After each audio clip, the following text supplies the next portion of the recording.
Tere siis jah, ka minu poolt tõesti, ma olen väga rõõmus, et mind siia kutsuti.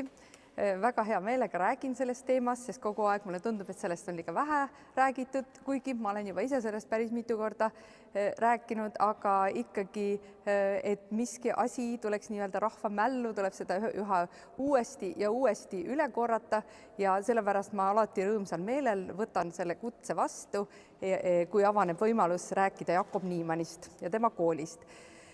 Aga lisaks siis on minu soov alati ajalugu väga vaadata visualiseerivalt. Ma tahan leida allikaid ja ma tahan neid vahendada, tekstikatkeid, pilte, et inimestel tekiks konkreetsem ettekujutus neist aegadest, millest me räägime.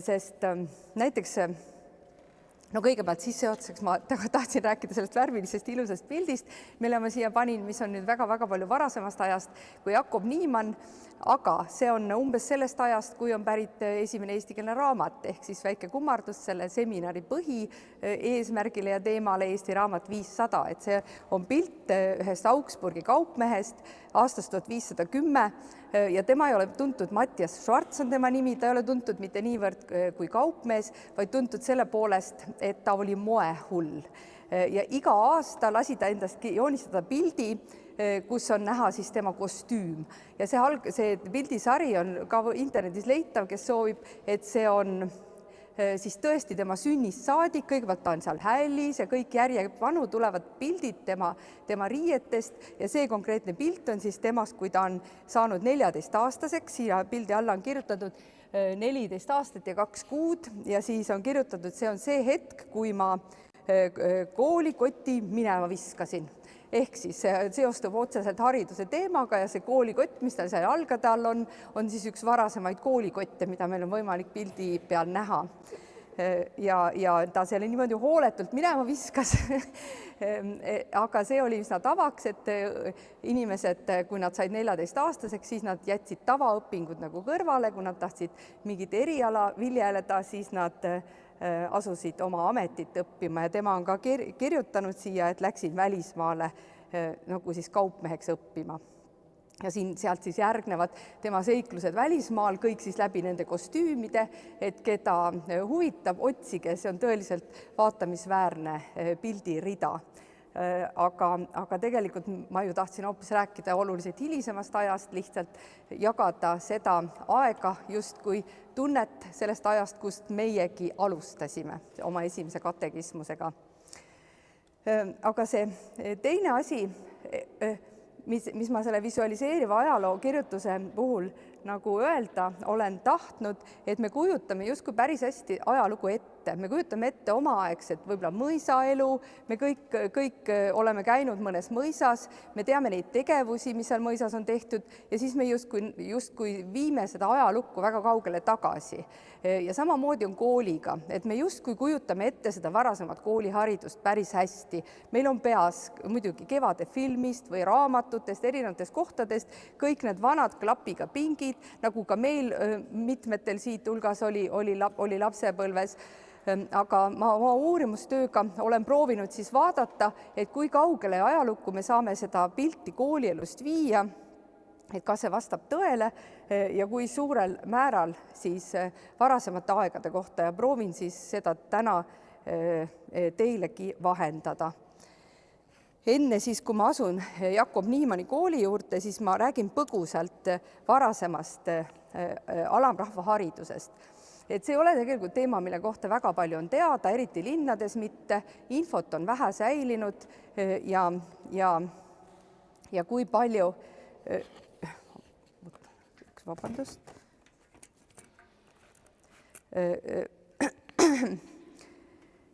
saab selle kohta üldse teada.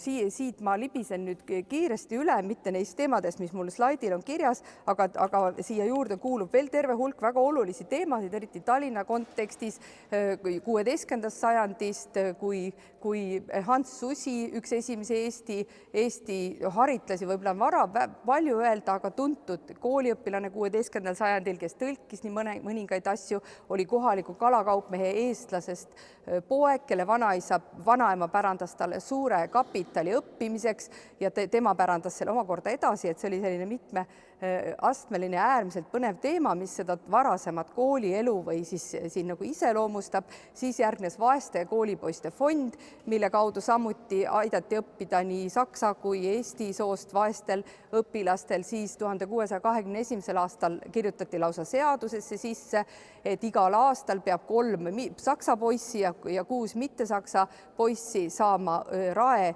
kulul õpetust, sest ja mitte-saksa lapsed siis pidid olema need, kes läksid kirikutesse abilisteks, köstriteks, et kõik see on nagu omavahel tihedalt seotud, aga loomulikult omaette kooli sellel ajal neil veel ei olnud.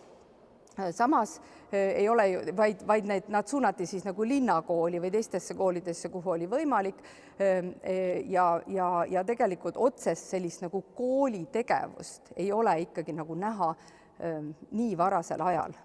Pigem on see õpetus ikkagi nagu leeriõppe raames ja erinevate teemade raames, aga ja see, kui ma selle pildi juurde korraks lähen, siis see on natukene, võtke see nagu mõttes kaasa minu järgnevale jutule. Loomulikult see ei ole nüüd pilt koolist, eks ole, aga siin selle pildi allkiri on, et kui eesel läheb Pariisi, siis tagasi tuleb sealt ikkagi eesel, mitte hobune. Ehk siis, et rumalad lapsed ei õpi ka koolis ja ei saa targaks, ehk siis haridus lolli ei riku, nagu meiega oleme harjunud mõtlema, aga ja see on selline tolle ajale iseloomulikud allegoorilised ja sellised jutustused ja pildid, aga samas see nagu, mis kooli joonistada või kuidas seda kooli kujutada, et see ei vasta tegelikult üldse meie kujutusele, mis meil on Kevade filmist või oma lapsepõlvest, et lapsed olid ja siin on see kõik ülepaisutatud ja see nii metsik tõenäoliselt ükski koolituba ei olnud, aga oli väga iseloomulik, kui kõike varasemat nagu pildi materjali vaadata, et koolis olid ikkagi pigem oli õpetaja, kelle ümber kogunesid lapsed, istudes, lamades, ringi rullides, kõike seda tüüpi asjadega tegeldi õppimise kõrvalt siis nagu, et see kujutelm, et lapsed istuvad rivis ja õpetaja on kõige ees veel puldi taga, et seda tegelikult me saame paigutada alles 19. sajandi teise poolde ja mitte ainult Eesti kontekstis, vaid igal pool Euroopas täpselt samamoodi. Aga kui nüüd natukene ligemale minna, siis nagu öeldud, ei ole see hariduse sisu mitte kool, vaid kool on keskkond ja hariduse sisu tollel ajal alamrahva jaoks oli suures osas ikkagi katekismus, et see oli nõue ja see oli eeldus, et seda kõik lapsed teavad, oskavad, tunnevad ja et see tuleb nagu selgeks teha, ei olnud alati tingimata oluline, et inimesed seda ise loeksid. Piisas, kui nad olid selle pähe õppinud ja siis nad said seda ette ütelda täpselt samamoodi. Siin on nüüd näha, nagu kirjas ka on, katekismus, mis pärineb ABD raamatust, mis on esimene Eestis säilinud eestikeelne abits. Eks ole, Aivar? Jah, see on ka näitusel üleval, aga ma panin selle lihtsalt selleks, et te kujutaksite ette, milline see katekismus siis välja nägi, et siin on nüüd rohkem kui pool sellest katekismusest ära toodud, et see koosnes 5 peatükist, see lühike katekismus, mida kõik inimesed, mitte lapsed, vaid kõik pidid peast teadma, siis seal oli 10 käsku kõigepealt, siis meie isa palve, usutunnistus, siis ristimisest ja siis armulaua sakramendist olid peatükid kindla sõnastusega ja need õppisid kõik inimesed pähe, et nagu üldse mingikski inimeseks saada. Ja sellega seostub siis ka just leeriõppe, et kui leeriõppest tuligi nagu nõue, et kõik inimesed peavad oskama lugeda, siis varasemal ajal tähendaski see seda, et nad tunnevad seda katekismust. Aga leere ise tähendab nagu õppe saksa keeles, et see leer tuleb saksakeelsest sõnast. Ja tegelikult ka need 16. sajandi kirikukorrad, näiteks Wittenbergi kirikukord ja veel mitmete saksa linnade kirikukorrad, et seal ei olegi otsesõnu öeldud, et nad peavad lugeda oskama, seal ongi öeldud, et nad peavad tundma katekismust. Aga see lugemise nõue siis ikkagi vaikselt tuli ja võimekus nagu ka, et see kõik see muudatus oli nagu tasahilju, liikus edasi ja meie seadustes on Rootsi kirikuseadus, mis võeti vastu 1686, siis esimest korda kirjas kindlalt, et lapsed peavad tundma katekismust, aga peavad oskama ka lugeda selleks, et saada leeritatud. Siis üks teema, mis selle leeri juures on vanus, et mis vanuses siis seda tehti.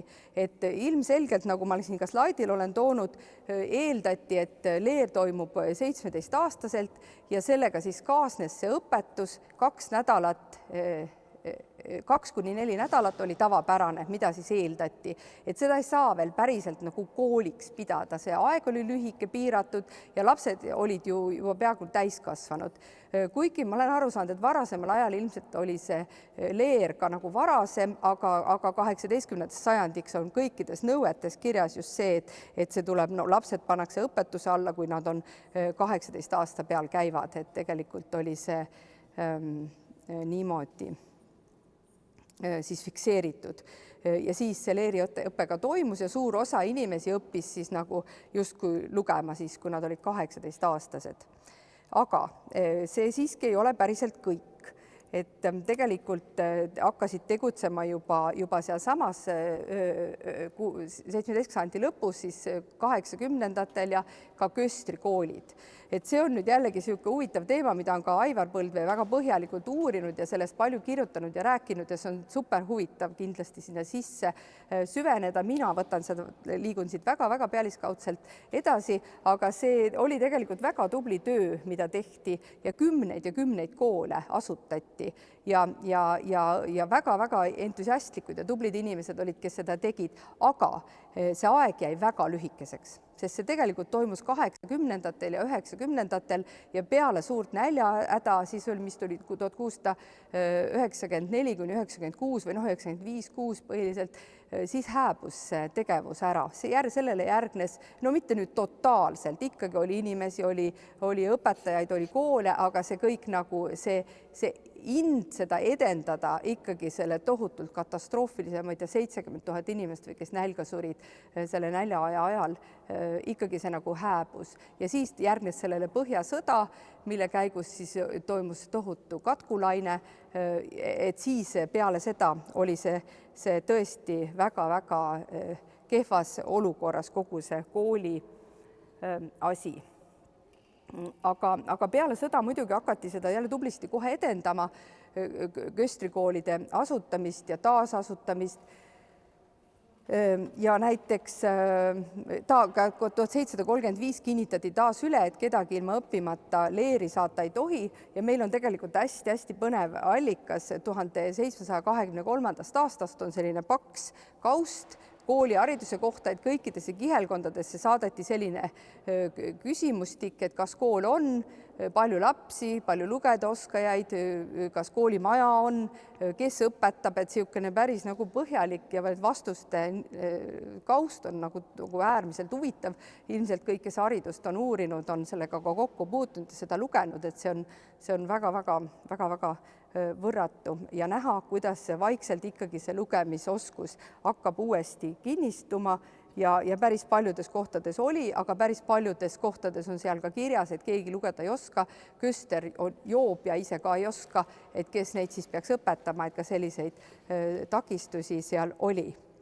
Siin on ka see pilt pandud taaskord üks võib-olla ülepaisutatud kooliõhustik, aga me ei näe ikkagi ka siin sirgedes ridades puhtaid lapsi õppimas, vaid ikkagi neid tuli õppima sundida. Ja seda tüüpi infot on ka meil palju allikatest läbi tulnud, et inimesed ei taha oma lapsi kooli panna ja neid tuleb selleks sundida ja lapsi tuleb sundida ja et see ei olnud tegelikult asi, et mida kindlasti kõik tahtsid hirmsasti teha.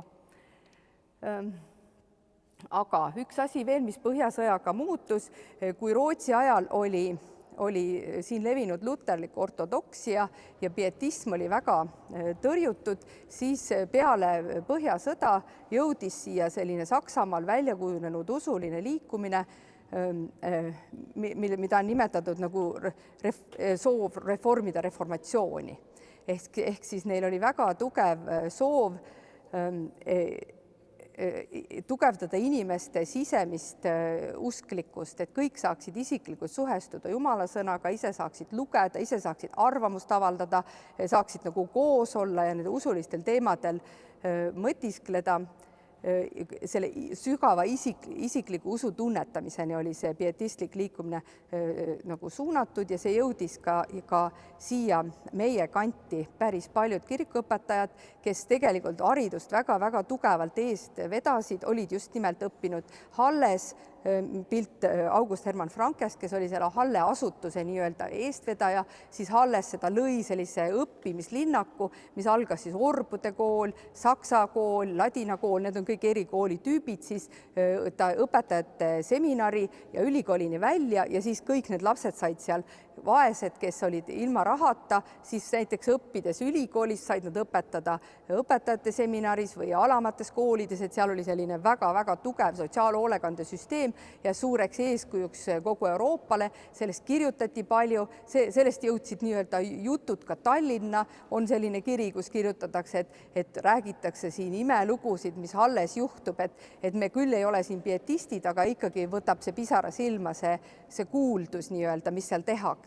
Et siis teatud nagu seltskonnas oli see tunnetus, et haridus on valgus, nagu meie seminargi täna ütleb, ikkagi juba nagu levinud ja seda tuli siis nii-öelda suruda ka sinna allapoole. Et siis ka juba nimetatud Anton Toor-Helle oli üks neist pietistidest, kes oli ju ka piibli tõlke eestvõtja ja temaga asutas kooli.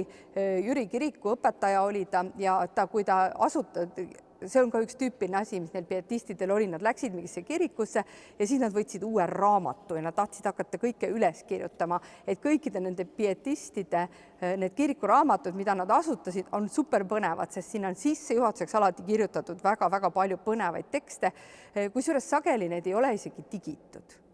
Et seda neid võib kahtlustada, siis võib vaadata nagu arhiivis ära. Igal juhul see on digitud minu meelest. Igal juhul on tema raamatusse kirjutatud, et siin kogu kihelkonnas on ainult 8 inimest, kes lugeda oskavad. Kogu selles Jüri kihelkonnas, mis oli päris suur, kõik need Raemõisa alad ja seal, see on tõesti suur ja rahvarohke kihelkond, aga eks inimesi oli ju vähe tollel ajal ja lihtsalt see lugemisoskus oli ikkagi täiesti hääbumas. Ja tema asutas siis seal kohe Kärmesti kooli ja mõne aasta pärast juba ütleb, et 200 last kogu kihelkonnas oskab soravalt lugeda. Ehk siis suurepärane tulemus selle lühikese aja jooksul. Siis samamoodi Heinrich Kutzlev, eks ole, tema vanaisa oli see, kellest rääkis Lea eelmises seminaris, Johann Kutzlev, siis tema 3 poega ja 2 poega said kirikuõpetajaks. Heinrich Kutzlev oli siis Kullamaal, tema oli seal väga suur haridusentusiast ja näiteks kirjutab, et võttis selle 4 nädala asemel kasutusele 10 nädalat leeriõpet. Ja siis tasapisi ta liikus selleks nagu ületalve kooliks, et kogu talv siis lapsed õppisid ja tema vend oli siis siin Tallinna Pühavaimu kiriku juures diakon ja õpetaja abi. Tema õpetaja oli siis nende isa, Eberhard Kutzlav ja ühesõnaga.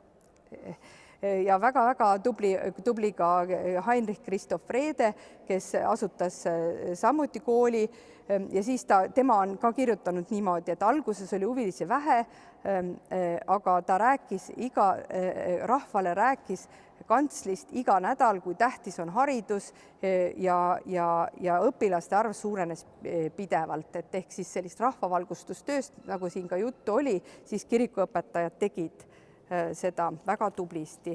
Nüüd ma jõuangi vaikselt juba Pühavaimu koolini. Jah, see on huvitav omamoodi, et me ei tea tegelikult selle kooli asutamist väga täpselt. Ma annan teile siin põgusa ülevaatega allikate põhjal, miks ja kuidas ja mida me siis teame. Et selles pietistlikus vaimus asutati siin ka Tallinnas koole. Näiteks 1724 asutati Tõnismäel Toompea eeslinnas Toomorbude kool. mis oli tõesti silmapaistev asutus. Christoph Friedrich Mikwits sai siin kirikuõpetaja, Toomkiriku ülempastoriks ja tema eestvõttel siis see kool asutati ja see on tegelikult täiesti, sellest oleks võinud samamoodi omaette loengu teha, ääretult põnev ja hästi vastuoluline ja üldse mitte nii iseenesestmõistetav see kooli nägu, mis siin Tallinnas välja kujunes, et see oli väga tugevalt selle Christoph Friedrich Mikwitsi moodi ja sarnane oli küll eeskuju võetud sellest Halle asutustest, sest ta tuli otse Hallest, aga tema kaasõpilased, kes asutasid üle kogu Saksamaa sarnaseid koole, need koolid olid täiesti teistsugused. Ehk see Mikwits pani siia sisse midagi väga-väga niisugust tugevalt omapoolset, aga see ei ole tänase töö või tänase teema. Meil ei ole konkreetseid teateid, minul vähemalt ei ole. Ma ei ole otseselt sügavalt uurinud seda Pühavaimu kooli varasemat ajalugu, et kas seal oli koguduse kool ja kuidas see võis 17. sajandil välja näha. Ma ei tea seda. Kindlasti oli seal leeriõpe Eesti kogudusele, sest teisiti nagu ei saanud. Aga selle kooli kohta on kõik need teadmised olnud suhteliselt udused. Põhiliselt kasutatakse allikat või ajaloo uurimustes seda allikat. Ehk see on siis nagu esimene selline kindel teade, mille kohta öeldakse, et kool, kus Püha Vaimu kiriku köster Jakob Niimann Eesti poistele ja samuti tüdrukutele, keda on siis vastavalt 42 ja 14, eesti keeles lugemist ja kirjutamist ja kristluse aluseid õpetab ise selle eest palka saamata. Et see on siis see lõik, mis on allikas säilinud, mille järgi me seda kooli oleme varasemas ajaloo kirjutuses tundnud. See ülevaade Tallinna koolidest valmis haridusreformi raames, mõneti asealdusajale ülemineku raames, aga mõneti nagu üle venemaalise haridusreformi raames, et täpselt nagu ma ennem ütlesin ka, et see teadmine, et haridus on oluline, hakkas jõudma juba laiematesse ühiskonnakihtidesse ja Katariina II võttis eest siis sellist haridusreformi, mida väga tugeva jõulisusega hakkas juurutama ja sellega seoses siis koostati ülevaated igasugustest haridusasutustest üle kogu riigi ja selle raames on siis valminud ka see kiri. Ja kui nüüd ajas pisut edasi hüpata, siis 1803 oli täpselt samasugune etapp taas kord, et asutati haridusreformi ja see oli siis nagu juba hakkas tekkima alged uueaegsele koolile. Haridus muudeti astmeliseks 1803. aastal. Ehk siis see tähendas seda, et kui varasemal ajal võis õppida ükskõik, mis kooli sa läksid, sa võisid hakata lugemisõppimisega peale ja liikuma siis nii, nagu sa tahtsid või suutsid või vanematel raha oli või aega või mida iganes, aga siis muutus, et algkool oli algkool, ehk siis kihelkonnakool, kreiskool ja gümnaasium ja siis peale seda tuli ülikool. Ja kõik üle Venemaa jagati 6 õpperingkonnaks, iga õpperingkonna eesotsas oli ülikool ja ülikool siis juhtis kogu seda tema õpperingkonnas olevat haridust nagu detailideni välja kuni erakoolideni programmide kinnitamiseni ja kõigeni, aga muidugi alguses oli see nagu kava, see juurutamine võttis oma aja ja sellega seoses siis sooviti juurutada ka elementaarkoolid, mis siis oleksid võtnud üle need köstrikoolide rolli, aga tegelikult me ajalooallikates näeme, et seda ei juhtunud veel kuni 1840. aastateni, vähemalt Tallinnas. Ma räägin kogu aeg rõhuasetusega Tallinnal, kuna see Jakob Niimanni kool oli Tallinnas. Üle kogu Eesti on need olud väga piirkonniti küllaltki erinevad, nii ja naa ja teist kolmandat moodi ja meil on ka tegelikult seda külakoolide ja maarahvakoole oluliselt rohkem uuritud kui linnakoole. Et siis jah, et 1803 oli taaskord inventuur ja pandi siis selle kooli kohta kirja ülevaade. Et siis siin on kirjas, nagu te näete, et ei ole palju teada, nii palju kui 1736. aastal on olnud. Ja panin siis ka siia selle 1736. aasta kirikuraamatu. See on nüüd taas kord alustatud, uus pastor tuli, võttis uue raamatu ja tegi kõikidest asjadest ülevaate, mis iganes talle nagu pähe tuli. See on ka selline väga tüüpiline valgustuslik käitumine. Sellel ajal massiliselt hakati välja andma leksikone ja kõike seda ja tegelikult see oli inimesed soovisid teadmisi, mida oli siginenud juba üpris palju, hakata kuidagi süstematiseerima ja see on siis täpselt samamoodi on talletatud väga palju väärtuslikke infokilde, millest me võib-olla midagi ei teaks.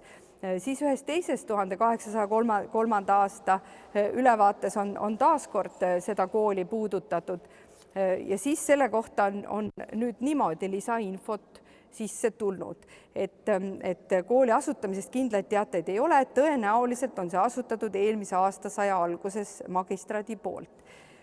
No jah, tõenäoliselt see niimoodi nagu ka on, aga millal siis täpselt ja kuidas, seda on päris keeruline kohe öelda, aga ma lugesin hiljuti Eberhard Kutzleffi, sedasama, kes oli selle vana Eberhard Kutzleffi poeg, Johannes Kutzleffi lapselaps päevikut, mis ta kirjutas siis neist aastatest, kui sooviti üle minna uue kirjaviisiga tehtud lauluraamatule, mis trükiti 1721.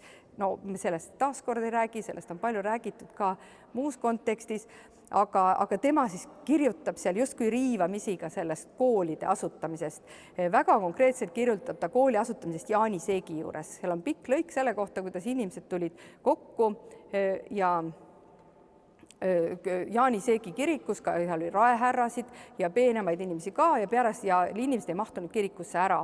Ja pärast kiriku jumalateenistust jäädi siis sinna kirikuaeda seisma, vestlema omavahel ja siis otsustati, et kirik tuleb suuremaks ehitada ja kui kirikut juba ehitama hakata, tuleb ehitada siia kool ja kohe lasti ka müts ringi käima korjanduseks. Ja nad kohe suutsidki päris korraliku summa seal jooksu pealt kokku koguda ja see korjandus jätkus ja tegelikult juba 2 aasta pärast nad avasidki seal kooli. Nad olid ehitanud uue hoone ja reaalselt tehti Johann Vessel, sai ka kooliõpetajaks ja taaskord me pole seda eriti uurinud, aga see kool oli tubli ja hea kool, aga ta hääbus tegelikult selle 18. sajandi jooksul, ühesõnaga erinevatel asjaoludel, aga selle sama päevikuga seoses on ka siis nagu vihjeid selle kohta, et võib-olla, siin on üks väike lõik sellest päevikust, oli ka juba see Pühavaimu kiriku juures kooli asutamine käsil. Tõstan selle siia poole.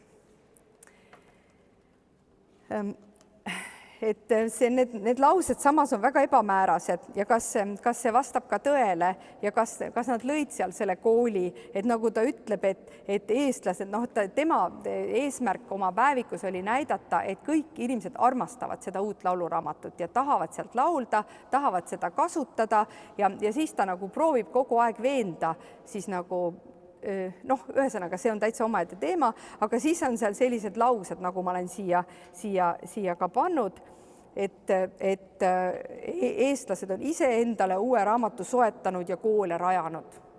Mis see tähendab? Ei oska öelda. Kas see tähendab, et ka Pühavaimu koguduses avati juba kool konkreetselt ja siis teine lause samuti, et meie koolidesse et superinternet lasi protokollida ka selle, et käsitööliste lapsi ei tohiks meie Eesti koolidesse vastu võtta.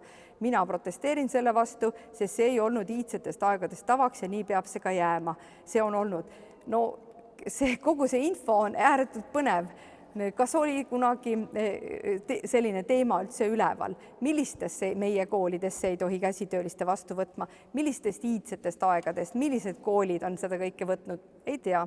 Aga lihtsalt nagu kõik näete, uurimispõld on lai, et kõikide nende detailide kokku otsimine on täiesti silmatorkavaid allikaid, selle kõige kohta ei ole, aga mingisugune aim ikkagi nii, et siis tõesti see Pühavaimu kool, et kaudsed tõendid võib-olla asutati 1720-ndatel, siis kui suur koolide asutamine pärast Põhjasõda oli, siis kindel märk see pastor Hermann Levi-Schmidti kiri, siis see 1784. aasta ülevaade Tallinna koolidest. Et see nüüd ongi siis konkreetselt kool või aeg, kust me saame väga konkreetselt selle kooli tegevust ka jälgida ja kooli juhataja on sellel ajal juba Jakob Niimann.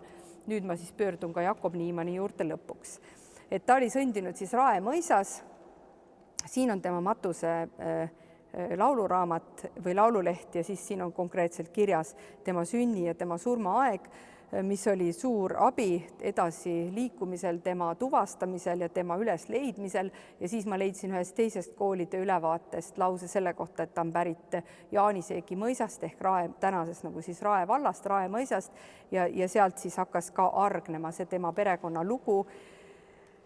Tema vanaisa oli ilmselt Johan Niimann, kes oli 1713. aastal tulnud Soomest ja möldriks saanud siis mõne aasta pärast Raemõisa möldriks ja ehitanud seal uue moodsa veski ja nii edasi, ka omaette põnev lugu, aga temal siis tema lapselaps või tema üks poeg siis sai mõisa tööle ja siis sündis see Jakob seal tema poja teise lapsena. Ka tema ristivanemad on väga-väga uhked, on sekretär Hippius ja proua Midendorf ja Kubja Jüri on kirikuraamatus kirjas, et need on tuvastatavad isikud, välja arvatud see Kubja Jüri, eks ta oli lihtsalt kohalik Kubjas, aga ja, et kõigiti nagu külaeliit nii-öelda. Et tegelikult omaaegses külas ikkagi väga silmatorkavalt on niimoodi, et ükskõik inimene, kellel oli mingigi amet, nad oli ikkagi eliit ja nad moodustasid omavahel selliseid tihedaid ringe, et kui ristivanemaid lastel jälgida, et siis see niimoodi täpselt on, et on need kas kõrtsmik või köster, loomulikult oli ju juba täiesti haritlane, aga ka kutsarid ja kõiksugused inimesed, kelle kohta oli veel midagi muud võimalik mölder ja oli võimalik midagi muud öelda kui lihtsalt talumees, siis nad olid omavahel nagu seotud ja omavahel nagu tihedalt seotud. Ja siis mingisuguse külaeliidi ots nii-öelda hakkas läbi käima ka mõisnikega selles mõttes, et hakati neid kutsuma ristivanemateks. Oli võimalus, oli kokkupuude, oli tahe mõlemapoolne, et see on seal kirikuraamatute põhjal ääretult huvitav tegelikult sotsiaalajalooline materjal on see ringkondade ja läbikäimiste asjade jälgimine, et ühesõnaga järjekordselt ma ei irdu. Jakob Niimann ise käis Tallinna linnakoolis jällegi, kuidas ta siia sai, kes tema eest maksis, kõik huvitavad küsimused, mis vastust ei leia, aga see, kui kaua seal koolis käis, ei tea paraku, õpilaste nimekirjad on hilisemast ajast, aga fakt on see, et ta seal käis, see on ka mitmest allikast jookseb läbi. Et tollel ajal siis õpetati linnakoolis religiooni, ajalugu, geograafiat, ladina ja prantsuse keelt, lugemist, kirjutamist, arvutamist. Et esimeses klassis õpetati lugemist ja kirjutamist, teises keskenduti võõrkeeltele ja kolmandas klassis raskuspunkt rehkendusele. Taaskord kõik, mida 3 aasta jooksul pidi ära õppima. Aga muidugi tollel ajal ei olnud nii, et inimesed käisid 1 aasta ühes klassis. Käidi nii kaua, kui vaja oli, nii palju kui raha, nii palju kui tahtmist, nii palju kui ja siis ühel hetkel lihtsalt sai kas aeg otsa, tahtmine või raha ja siis liiguti edasi ja mida siis keegi oli õppinud, kui kaugele omadega jõudnud, aga süsteem lihtsalt oli selline. Ja siis ta ongi saanud 1778 aastal 18 täis ja on saanud Pühavaimu kirikusse kooliõpetaja koha, mis on tegelikult väga tore siiski ühele maalt tulnud noormehele, olgugi tema isa töötas ka mõisas, aga tema ema oli lihtne talutüdruk Kadri. Ja siis ta abiellus kohaliku rootslasest töömehe tütrega, et see oli ka üks omaette otsimine, et kes ta selline oli ja miks seda kuskil kirjas ei ole, enne kui ma taipasin otsida Mihkli kirikuraamatust ehk siis Rootsi koguduse hulgast ja siis ma sain teada, kes tema naine oli. Esimene laps sündis üsna kiiresti, nagu tollel ajal tavaks, Kristiina Amalia, kellest sai ka hiljem õpetaja. Perekonda sündis kokku 9 last, kellest siis 4 tütart ainult said täiskasvanuks. Üks poeg Georg Juhan jõudis ka linnakooli ehk siis Kreiskooli juba tollel ajal, aga suri seal kooliõpilasena, et täiskasvanuks ükski ei saanud. Siis 2 tütart abiellus, üks abiellus gümnaasiumi prantsuse keele õpetajaga, sai ka 2 last, aga tema lapsed, üks suri varakult, teine jäi vallaliseks ja teine tütar siis Aleksandra Therese, juba milline nimi, eks ole, abiellus Hermann von Raariga ehk juba aadlikuga, ta sai 9 last, tema lapsed omakorda. Miks ma seda räägin, et selles mõttes see ühiskondlik sidusus oli nagu päris tugev ja väga kiiresti sotsiaalse mobiilsusega sai liikuda ühe, tõesti võiks öelda, Eesti talutüdruku poeg, tema lapsed juba abiellus aadlikega. Ja eriti muidugi kiiresti see mobiilsus toimis tüdrukutel. Esiteks ta oli, tüdruk oli haritud, eks ole, tema ema ja isa, ka Jakob Niimanni ema või naine andis koolis tunde, olid kooliõpetajad ja kogu kodune õhustik ja kõik see saksa keel ja kõik see andis võimaluse talle teha sõlmida selline abielu ja liikuda niivõrd kiiresti sellel sotsiaalsel redelil ülespoole. Ja üheks tingimuseks muidugi oli ka see, et see Jakob Niimann oli vaba inimene. Ja nad olid vabad selle tõttu, et tema vanaisa oli tulnud Soomest tulnud olid tollel ajal vabad ja kui tehti 1752 suur vabade inimeste revisjon, siis seal on hästi näha, et olen tulnud Soomest, oli piisav, et see saaks sinna kantud siis. Et seal oli veel erinevaid inimesi, keda sinna erinevatel põhjustel kanti, aga jah. Kõik ei taipa seda, aga Niimanni nimi on rootsikeelne nimi Nyman. Ta tuli sealt Soome lõunarannikult, kus oli rootsikeelne elanik. Nii et ta oli rootslane. Nojah, jah. Ja, tema just täiesti õige. Ma selle peale pole mõelnud, väga tore. Et nii, aga mis see kool siis endast kujutas? See on nüüd taas sealt ühest järjekordsest 1803. aasta õpilas või kooli tegevuse ülevaates, siis nagu me siin näeme, et eesmärk ei olnud muu kui noorte lugema ja kirjutama õpetamine. Aga see, mis siin järgneb, on nüüd ka väga tähelepanuväärne, et õpilastest suur osa pühendub hiljem mõnele käsitööle või läheb sageli edasi linna ja teistesse koolidesse, antakse seal ka õpetus rehkendamises, õigekirjas ja muus taolises. Et see tegelikult nüüd läks välja sellest kihelkonna koolide nõudest ehk õppida laulma, lugema, palvetama ja kõik. Et siis see Jakob Niimanni kool oli algusest peale või mitte päris algusest, aga sellest ajast, kui tema tõenäoliselt see õpetaja eneseteadvus ja eneseharidus ja kõik see jõudis mingisse punkti, andis ta seal rohkem, kui temalt oleks keegi oodanud ja rõhutatakse taaskord, et ilma ise sellest palka saamata.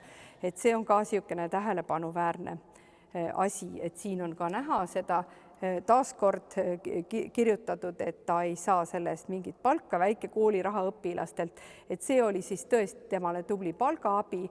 Kõik lapsed, kes lugema õppisid, maksid 2 rubla aastas, kes õppisid ka kirjutama ja rehkendama, maksid 3 rubla aastas ja lisaks pidid nad tooma siis igaüks 1 koorma puid ja 2 naela ehk siis 1 kilo umbes küünlaid.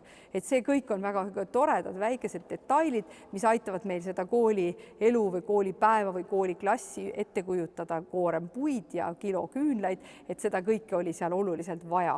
Ja see oli ka paljudes teistes koolides õpilaste kohus tuua, lisaks siis koolirahale. Maal üldiselt kooli eest raha ei võetud, aga linnas tuli siis maksta, aga sageli on kirjas, et enamik ei suuda seda maksta, nad on kas liiga vaesed või et see ei olnud nagu siis tingimus otseselt, et ikkagi said õppida ka need, kes siis otseselt maksta ei jõudnud.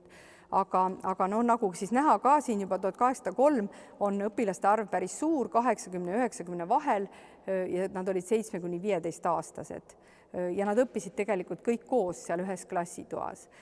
Arvestades rahva arvu, siis on ka öeldud, nagu siis raepoolne hinnang, võiks õpilasi rohkemgi olla, aga selleks ei jätku ruumi ehk loogiline, kui neil on nii suur õpilaste hulk, siis ruumi juurde neid veelgi võtta ei ole. Siis edasi pisut koolipäeva juurde või kõigepealt siis ka põgusalt aastast, et maapiirkondades algas kool põllutööde lõppemisega ehk siis sügisel ja lõppes kevadel põllutööde algamisega. Ja ette oli nähtud siis 4 vaheaega, lihavõtte ajal, 4 pühade ajal, mitte maakoolides, ehk siis oli see pool aastat peaaegu vaba suvel, lisaks siis oli ka jõuluajal väike puhkus ja lihavõtte ajal, aga linnakoolides sellist asja ei olnud. Linnakoolides õpiti tegelikult aasta otsa ja suve vaheaeg oli 3 nädalat. Ja see tundub ootamatu ja tundub uskumatu ja mulle tundus endale ka, aga kontrollisin seda palju ja isegi kui tuli nõue seal kunagi 1800 2020. aastate alguses, et linnakoolides hakkaks olema kooli suvevaheaeg 1 kuu ehk 1. juuli kuni 1. august, siis see ei realiseerunud. Ikkagi koolid kasutasid seda 3 nädalat ja see oli siis niisugune nagu nii-öelda hundipäevade aegu vaheaeg, mis on juba viitega vanasse antiikaega, kui kõik selles mõttes see hundipäevad, penipäevad, kuidas seda öeldakse, et vana tava juba vanas Roomas, kui ilmad läksid väga kuumaks, siis lõppes elu ära ja siis meil ka siin justkui siis viide, see ka meie suvine koolivaheaeg siiamaani on tegelikult antiikpäritolu. Aga mõtteviisi poolest, et jaa, aga ka koolipäev, et kooli enamikes Tallinna koolides jagunes koolipäev 8 osaks ja lõuna ajal oli päris pikk paus ja see siis algas nagu näha suve poolaastal kella 7 hommikul ja talve poolaastal tund aega hiljem. Ja toredal kombel on meil säilinud ka üks tunniplaan, mis on siis Jakob Niimanni koolist. No see tunniplaan ise ka ei näita, et siin selles koolis oleks lapsed osade kaupa õppinud nagu on soovitatud ja nagu ka Kihelkonna kooli seaduses on kirjas, et lapsed võivad õppida osade kaupa, et edasi jõudnud õpivad näiteks hommikupoole ja teised õpivad õhtupoole, aga see Jakob Niimanni tunniplaan, mis on küllaltki detailne, siin seda kuskil kirjas ei ole, vaid siin on ikkagi näidatud, et kõik lapsed on koos ja nad osasid õpetatakse, osad õpivad omaette ise.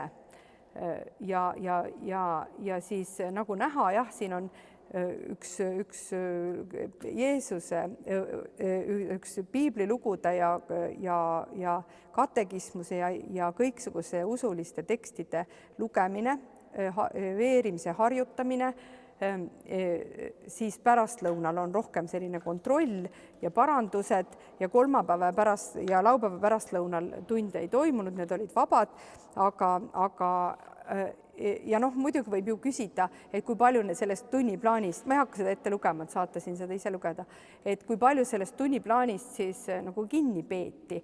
See on jah, selline küsimus, millele tõesti ju head vastust ei saa anda.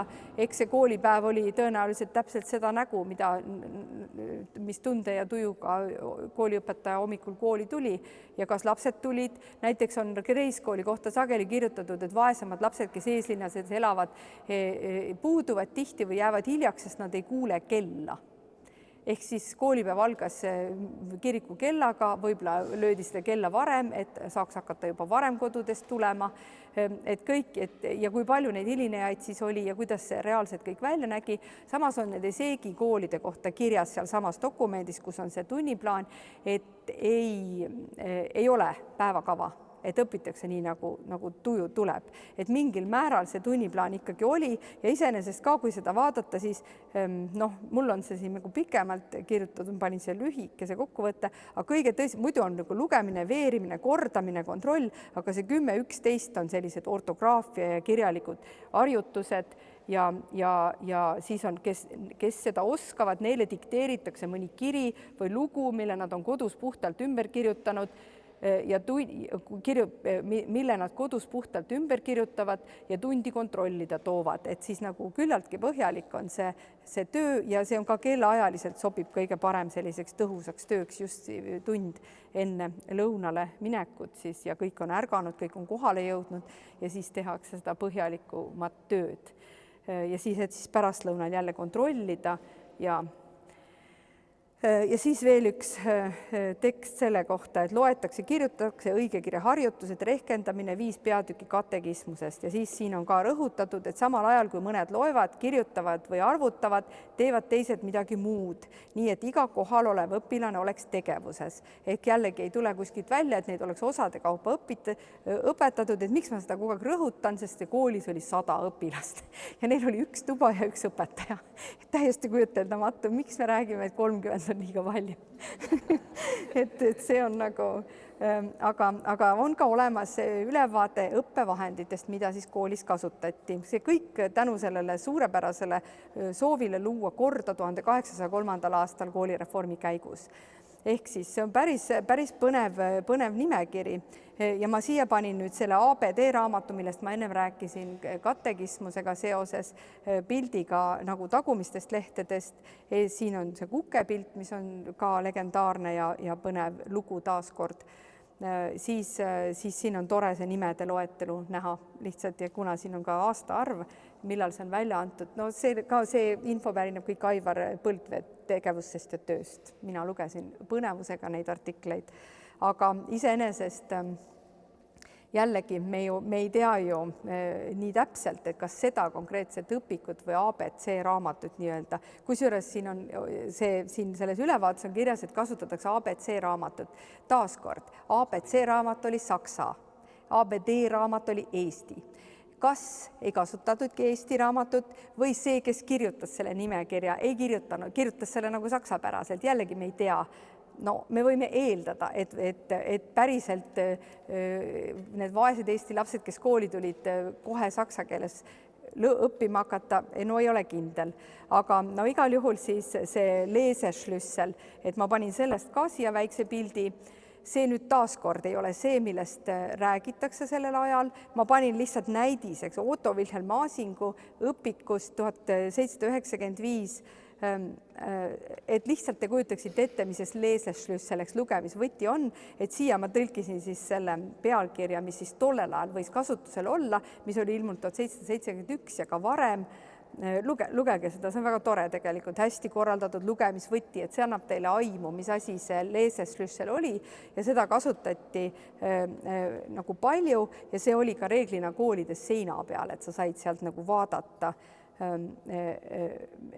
kuidas see lugema õppimine siis käib. Ja lisaks ma panin siia veel pildi sellest samast ABD raamatu. Kusjuures ütlen veel, see Leseschlüssel on lihtsalt kaduma läinud, sellepärast ma ei saa seda näidata, seda ei ole ühtegi teadaolevat eksemplari. Kui keegi leiab, suurepärane, teene Eesti hariduskultuuri ja raamatuloole, andke teada. Aga siis panin pildi lihtsalt sellepärast, et näidata natuke seda õhustikku, õppimisõhustikku. See on nüüd küll jällegi maakeskkond, aga ikkagi väga silmapaistev pilt, kuidas isa õpetab lastele lugemist ja ema seisab seal väiksemaga selja taga. Ja see on ka tähelepanuväärne selle poolest, et see tundub väga primitiivne ja tundub, milleks sellist primitiivset pilti üldse vaadata, aga meil ei ole sellest ajast mitte üldse pilte säilinud. Ja see meie keskkonnas on see, isegi võib-olla natuke nagu usutav või arusaadav, aga see on ka üldiselt, 18. sajandi kohta on päris vähe, hoolimata nende kirglikust soovist kõike hakata kaardistama ja on väga-väga suurepärased väljaanded, mis kaardistavad suuri poliitilisi olukordi, on ajakirjad, mida anti välja seal 18. sajandi esimesel poolel, kust võib leida pilte nagu mille iganes kohta, aga sellist lihtsate inimeste lihtsa elu kohta võiks öelda on 17. ja 16. sajandist oluliselt lihtsam illustratsioone leida kui 18. sajandist ja suhteliselt paisu tagant tuleb siis selle argielu, no mitte päris argielu, aga näiteks ka linnavaadete kujutamine tuleb 19. sajandi 20-ndatest alles 30-ndatest, et varem seda ei olnud ja näiteks Tallinna Raekoja vaade on esimene on 1702 või 1802, täiesti ootamatu, eks ole. Et mõtled, et siis ju kõik kunstnikud ja asjad, et asi siis seda joonistada, aga ei olnud tavaks joonistada seda, mis silm näeb. Aga ühesõnaga, see on nüüd jällegi teine teema. Aga selle Maasingu juures ma oleks tahtnud küll peatuda, sest tema aabitsas on suurepäraselt sissejuhatuses kirjeldatud, kuidas peab lugemist õpetama. Võtke kas või see Tigarist välja ja lugege, see aabits on otsast otsani võrratu lugemisvara, täiesti väärt. Aga igal juhul ma tõin mõned punktid siit välja ja katsun kiiresti siis, et ärge riielge lapsega, vaid olge kannatlikud ja leebed, kui nad loevad. No see on nüüd kokkuvõtted neist tema ilusast sõnastusest lihtsalt, et kiiresti seda teha nii. Ärge laske neil liiga kaua korraga lugeda, vaid pigem lühidalt ja sagedamini, sest lastel on kerge meel ja nad ei jaksa kaua ühe asja juures püsida. Me teame seda kõik. Ärge sundige lugema siis, kui nad parajasti mängivad ja rõõmsad on. Valige selleks sobiv aeg. Kiitke ja rõõmustage neid, kui nad hästi loevad, nii muutub lugemine armsaks. kui laps ei tunne mõnda tähte, ärge pahandage, vaid aidake rahulikult edasi. Ärge hirmutage lapsi lugemisega, kui sa ei loe, saad vitsa, sest see tekitab hirmu ja vastumeelsust ja nii edasi ja nii edasi. Täiesti adekvaatne, tubli ja õige asi. Nii, aga siis see, et mitte piirduda ainult selle pildikesega masinguaabitsas, siis ma panin siia ka selle suurepärase Gottfried Friedrich Stenderi aabitsast pildi, see on nüüd ka esikaane pilt, aga selle, nagu te näete, pilduaabitse, kõik me oskame läti keelt, eks ole, et see on ju absoluutselt võrratu, sest see on tõesti pildiraamat, pildiaabits ja panin ühe lehe ka siia, noh, praegu näete, kuidas ema õpetab lapsi lugema ja see keskkond oli sama ja enne ma jätsin selle mainimata, aga tegelikult oli 18. sajandi praktiliselt lõpuni selline veendumus, et kui keegi perekonnas oskab lugeda, siis sellest piisab, sest ta ise õpetab teisi. Ja sellepärast need koolid ka kiiresti hääbusid, sest kui 200 last kihelkonnas juba oskab lugeda, tegelikult on probleem lahendatud, nad kõik õpetavad ja see oligi hea ja see oligi tõesti tubli töö, mida need lapsed ja need oskajad siis tegid, aga see on paratamatult hääbuv. Jällegi hääbus see, aga no, et selles mõttes need pildid on ka ja kogu see masinguõpetus on ka suunatud ikkagi vanematele ja kurb on muidugi see, et see masinguõpik jäi peaaegu välja müümata, ta põletas need lõpuks ära. Ja kusjuures minu vanused inimesed võib-olla mäletavad, meie ajal oli telekast üks siuke etendus selle masingu kohta, kus oli sellest juttu ja kogu sellest asjast, ta tahtis oma majanduslikku olukorda parandada ja ei õnnestunud seda müüa ja kogu see oli nii traagiline ja siis ma kunagi ei mõelnud, et ma tunnen kunagi selle õpiku vastu hoopis teise külje pealt huvi, et see oli väga tore etendus, aga ma panin siia ka ühe lehekülje sellest pilduaabitsast seest, siis see ongi niisugune läbi piltidega, siin on väiksed siuksed nagu lõpetlikud või vemmalvärsilaadsed tekstid all, et see on väga-väga erakordne, et ma ei tea, millal meil esimene pildiaabits tuli, et see on 1787, et see on väga-väga silmapaistev asi ja tõesti oleks siin olnud igati järgi tegemist väärt. Nii, aga ma ei peatu sellel pikalt, sest see on Läti asi. Aga liigun siis edasi selle esimese nii-öelda teksti või mis seal õppevahendites oli, et Intelmanni arvutusraamat või arvutusraamat, et Johann Daniel Intelmann oli siis samamoodi Saksamaal sündinud, sisserännanud, nagu siin ka eelmises ettekandes juttu oli, inimesed liikusid palju ja tuli Tallinnasse 1719 peale Põhjasõda ja oli siin siis linna raamatupidaja, astus suurgildi kaupmees ja siis ka samal ajal ka matemaatikaõpetaja, hästi sihuke ilus sirge mees ja kirjutas siis sellise võrratu raamatu, mis on siis esimene siin avatatud, aga see oli ka saksakeelne raamat ja see on rohkem kui 300 lehekülge ja tegelikult matemaatikahuvilistele nagu super põnev vaatamine, kuidas seal siis nähti neid asju, kuidas kujutati. Ma panin teile siis vaatamiseks ka ühe vaate sellest, kuidas siin siis korrutustabel on siin esimesel lehel, siis läheb juba üprast keeruliseks, aga põhimõtteliselt on see peatükk pühendatud 4 põhitehtele ja see viimasel on ka näha juba, nüüd tulevad need sellised suulised harjutused, kus esimene siis näiteks on, et kui Juudas sai 30 hõbeseeklit, et mida see tänases Tallinna rahas tähendab, super keeruline, eks ole, aga kohe alustati sellise põneva ülesandega. Ja ma kirjutasin veel mõned ülesanded välja, mõned on üsna lihtsad, näiteks selline, et kui 1517 aastal toimus Õntsa Luteri reformatsioon, kui kaua aega on möödunud päevast, mil me kirjutame, ehk siis aastast 1736.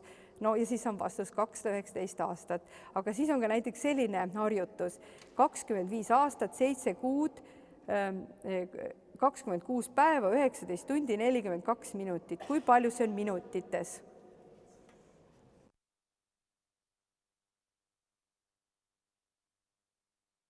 Ka ei kujuta ette, et need Niimani kooliõpilased seda kohe niimoodi oskasid või tegid, aga igal juhul oli see seal koolis käibel see õpik ja vähemalt said nad sellega tutvuda, kui nad olid saksa keeles lugema õppinud. Ja siia ma panin siis ka arvutuslehed sealt masinguõpikust, et te saaksite vaadata, kuidas meil Eesti lapsed sellest masinguõpikust, mis kahjuks jäi suuresti välja müümata, oleksid saanud tahtmise korral arvutamist õppida, et siin on samuti siis need neli tehet tutvustatud ja arvude kirjutamine juba ja ka seal selles õpikus rohkem ka ei ole rehkendamise ja arvutamise kohta. Ma loen korraks veel sealt sellest Intelmanni raamatu sissejuhatusest ühe lause, kuna aritmeetika, see oli siis nagu tutvustuseks ja see ei olnud mitte Intelmanni enda kirjutatud, vaid kirjastaja, kes otsustas selle Eesti või siin Liivimaale siis suunatud õpiku välja anda.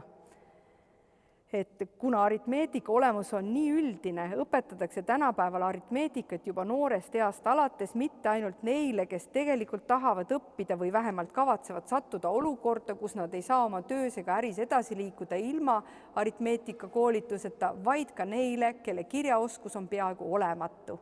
Ehk siis täiesti Jakob Niimanni. Et edasi liikudes siis kiirustades, et siis üks isik, kelle teoseid oli väga palju seal koolis mitmel pool käsutusel, siis Jeesuse elu noortele ja piiblilood noortele. Et see kordub nagu väga paljudes neis kooli ülevaadetes, et Vederseni loeti ja Vedersenist õpiti. Ja siis ma tõin ka siia ära koos pildiga see Vederseni teosed, et ta tõepoolest kirjutas suurepärased lihtrahvale mõeldud ja arusaadavad igati asjad, aga see viib nüüd küll olulise küsimuseni meid see Vederseni raamatud, et mis keeles koolis õpiti.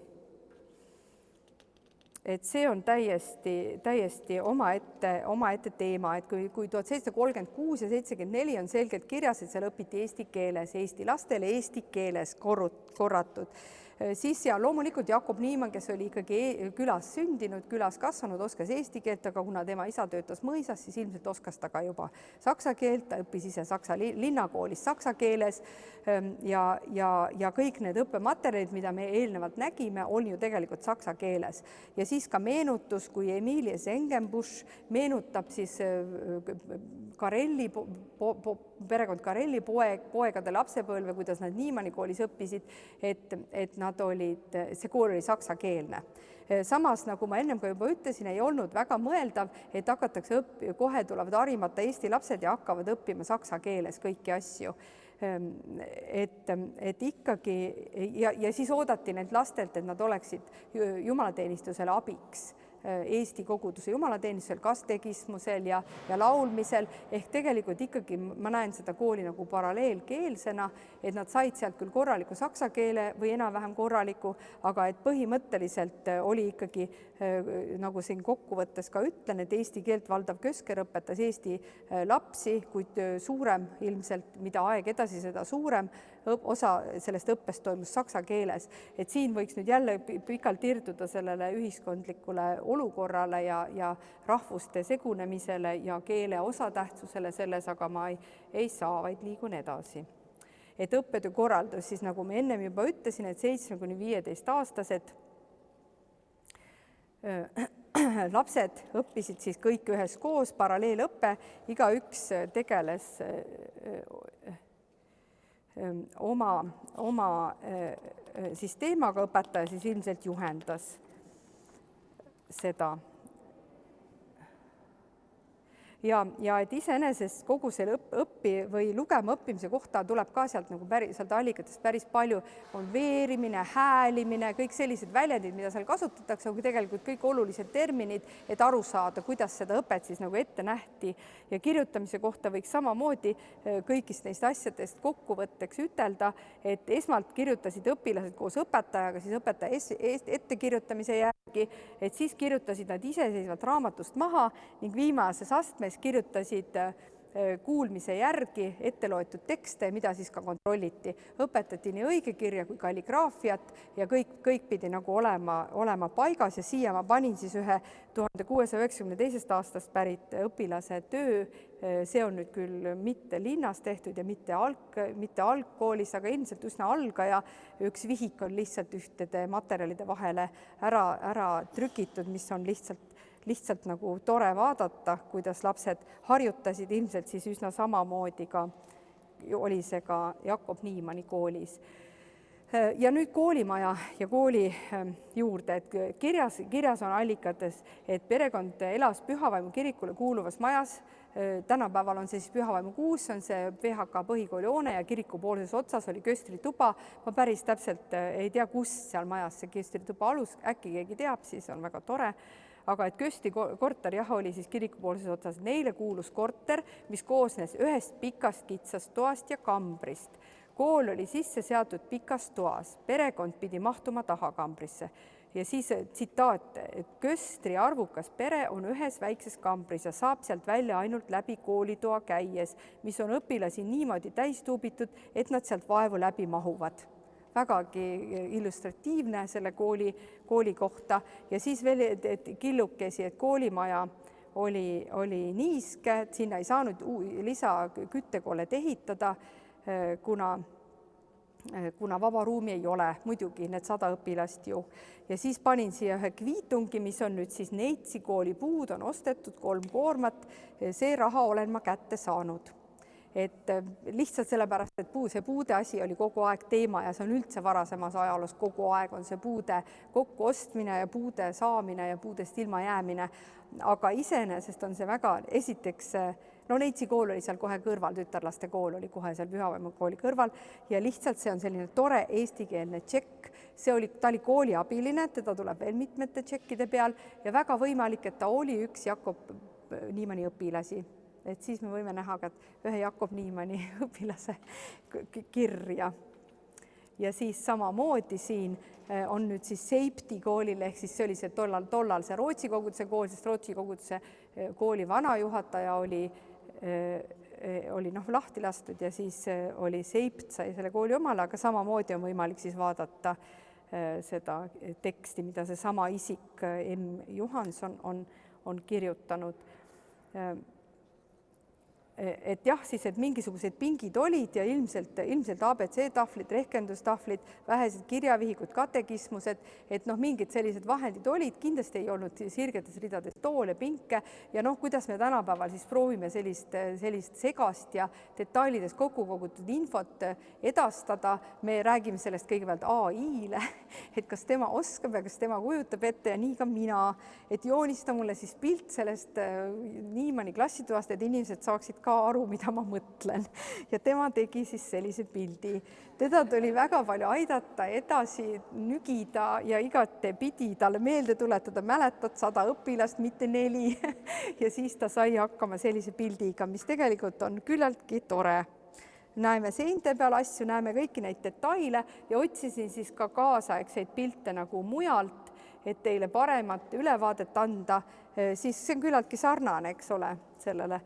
Ja siis ka see, et need on siis nüüd reaalsed, aga nagu te märkate, on see 19. sajandi teine pool, ehk siis see, mis ma rääkisin, et see sirgetes ridades istume nendes klapplaudade taga, et see kõik on tegelikult ikkagi küllaltki hiline aeg. Ja siis veel üks hästi põgusalt puudutan veel ühte teemat, nagu siin näha on, eks ole, nüüd taaskord 19. sajandi teine pool, aga see kooli nii-öelda peksukaristus, ikka kohe lõpetan ära ja. Et see nii-öelda kuradi väljaajamine, et kuidas see käib, et tegelikult see keelati ju alles 20. sajandil, Soomes 1914, mõnel pool 80-ndatel, aga see Jakob Niimanni kooli kohta loen veel ette sellise lõigukese, enne kui päriselt lõpetan. Vaatan, kus ma selle panin. Ühesõnaga jah, see teema on ju omakorda pikk, aga et kirjutab Gotthard von Hansen 1820. aastatest. Tallinnas on ainult üks kool, kus vanaks jäänud vägivaldne pedagoog Niimann ei suutnud loobuda karistusest joonlaua, vitsa ja bambuskepiga, kuigi koolivalitsus oli niisugused piinamisvahendid arvanud ebasobivaks pedagoogiliste ja didaktiliste eesmärkide saavutamisel. Ei suutnud Niimann siiski ilma seesuguse ärritusvahendite praktilise rakendamiseta ühelgi laupäeval nädalast õppetööd lõpetada. Tema südametunnistusega ei sobinud kokku näha kodupoole minemas kõige üleannetumaid patuoinaid, lambapäid ja tuhajuhaneid, ilma et oleks neid enne lõpupalvet peksupingile tõmmanud. Ehk siis päriselt ilma vägivallata tollel ajal ikkagi ei saanud, kui meenutada seda esimest pilti, mis ma näitasin, siis mingi murrang hüppehariduses oli tehtud, aga mitte lõplik. Ja veel eelviimane slaid, et mitte lõpetada vägivaldselt, eks ole. Et tegelikult tal oli ka väga tubli muusikaõpe, selle kohta on palju killukesi ja näiteks seesama Friedrich Karel, kes oli ju Tšaikovski klaveriõpetaja, esimene Eesti helilooja, oli samuti tema juures õppinud ja tema juures ka klaverit õppinud ja juba 8-aastaselt tema koori eestlaulja. Ja samuti siis Hans-Heinrich Falk, tuntud Kalevivabrikant ja Toomkildi hilisem Oldermann oli samuti Niimanni koolis õppinud kõigepealt 2 aastat nagu kooliõpet ja siis hiljem orelit. Et tegelikult see on tohutult kirju ja põnev maailm ja kõik need 100 õpilased, kes tema juures õppisid, et sellest võiks tõesti jäädagi rääkima, aga nii ei ole ette nähtud, et ma siis lõpetan veel ka pildikesega, mis on nüüd valminud siis 10 aastat peale Jakob Niimanni surma, ehk siis see olustik ja see linn. See ei ole päris selline kaunis korda tehtud majadega Hansalinn, vaid see on hoopis midagi muud, neid detaile ja asju, mis seda edasi annavad, tuleb otsida, aga nad on leitavad. Aitäh!